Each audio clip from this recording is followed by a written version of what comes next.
मामा मामा नमस्ते हजुर नमस्कार मामा भन्नुपर्दो रहेछ बाटो यस्तो छ शिवालेक तर क्यामेरा चाहिँ राम्रो स्यामसङ पुरानो यात्रा कठिन छ है। देश परिवर्तनको लागि चुनावी माहौल बनाउँदैछौँ हामी भोट गरेर। भोट चाहिँ भोट के अरे भोटर बक्समा हेर्नुहोस् त भोट हाल्नलाई पनि यति कष्ट गर्नुपर्छ। बाटो यति खतरनाक छ होइन। हामी खतरनाक यात्रा गरिराखेका छौँ। हो त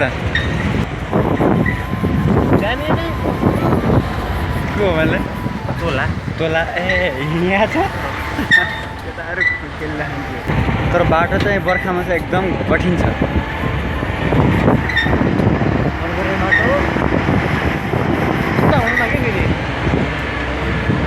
यो बाटो छ त गाडी पुलिस थियो दाइ यस्तै हो यस्तो छ यहाँ चाहिँ राम्रो होला धेरै राम्रो पहिला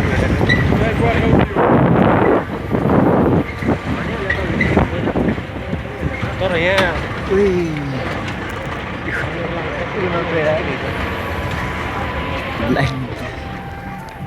चस्मा बाँच्यो चस्मा बाँच्यो बसको खैले बोला मायालु नजरै जुधे त कसैले पोसुन्छ र न्याउली थप्न मैले न्याउली बनैमा Welcome back to our channel.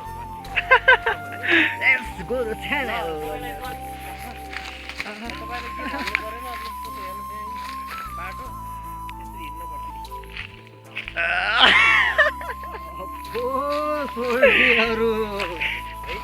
अब के पो भन्दाखेरि अब भर्खरै नयाँ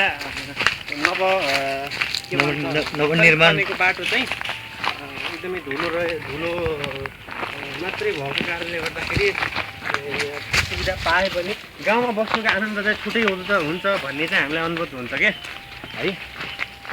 अनि त्यही भएर अब अहिलेको चुनावको माहौल छ होइन। हामी चाहिँ बजारमा अब पढाइ लेखाइको सिलसिलामा अथवा केही शिक्षा हासिल गर्ने सिलसिलामा चाहिँ बजार गएका थियौँ होइन। बजारबाट आउँदैछौँ हामी घरतिर। अब चुनावी माहौल छ यसो भोट पनि हाल्नु पऱ्यो। हाम्रो एउटा नागरिक दायित्व पनि पुरा गर्नुपर्छ क्या है। सरकारको एउटा राष्ट्रको जनता भइसकेपछि त्यो राष्ट्रको जनताले नागरिकको हिसाबले चाहिँ सरकारलाई भोट पनि हाल्नुपर्ने हुन्छ। त्यही भएर भोट हाल्नको लागि हामी विशेष गरी त घरतिर फर्किँदैछौँ। आशा छ चुनावपछि चाहिँ हाम्रो देशले एउटा नयाँ सरकार पाउनेछ। नयाँ सरकारले नयाँ सिस्टम ल्याउनेछ, राम्रो सिस्टम। नयाँ भन्नाले पनि नयाँ त जस्तो पनि नयाँ हुन सक्यो होइन। कसैले नराम्रो गर्यो भने त्यो पनि नयाँ हुनसक्छ। अहिलेको भन्दा फरक नराम्रो गर्यो भने है। नयाँ भन्नाले जो चाहिँ पार्टीमा चाहिँ नलागोस् भन्नाले पार्टीको झन्डा भन्दा देशको झन्डा फरफर आओस्, देशको विकास चाहिँ होइन। अनि त्यसपछि हाम्रो राज्य शासन प्रणालीलाई चाहिँ एकदमै राम्रो मजबुत बनाउने खालको चाहिँ सिस्टम आउनुपर्छ भन्ने हाम्रो आशा छ होइन। अब अहिले जसले पनि जितोस् तर नयाँ पार्टीले जितोस् है। त्यो चाहिँ हाम्रो विशेष कामना हो। अब त्यही नै हो जे होस्। अब हाम्रो भोटले गर्दाखेरि एउटा पहिलो भोटले गर्दाखेरि देशको एउटा मुहार फेरिन्छ बदलिन्छ भनेपछि हाम्रो छोरा नाति होइन त्यसपछि पनाति नातिनीहरूले सबैले सुख पाउला नि त। सुख मतलब एक हिसाबले कि राज्यबाट पाउने कुनै पनि सेवाहरू चाहिँ सहज रूपमा प्राप्त गर्न सक्नु नि त। त्यो भन्न खोजेँ क्या मैले है। अहिले सरकारी कामकाजहरू कति ढिला सृष्टि हुन्छ होइन। सरकारी सेवाहरू कति ढिला आउँछ जनतामाझ होइन। त्यो कुराहरू त हामीले भोगेका छौँ नि त। हो त्यो कुराहरू चाहिँ हाम्रो भावी पुस्ताले चाहिँ भोग्न नपरोस् भनेर चाहिँ हामीले यो खालको के भन्ने यसलाई स्ट्रगल सङ्घर्ष चाहिँ फेस गऱ्यौँ भनौँ न है। अब त्यही नै हो।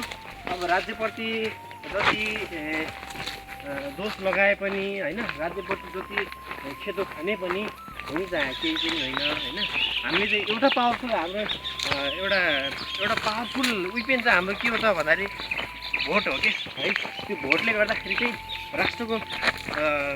राष्ट्रको चाहिँ मुहार बदलिने एउटा हामीसँग चाहिँ त्यो एउटा पावर हुन्छ स्ट्रेन्थ हुन्छ होइन सो द्याट्स वाइ हामी चाहिँ जस्ट अब निर्वाचन आउन पनि आज टुडे इज 19 अब 21 फागुनमा चाहिँ we will be there on the मतदान क्षेत्रमा है Ayan mo.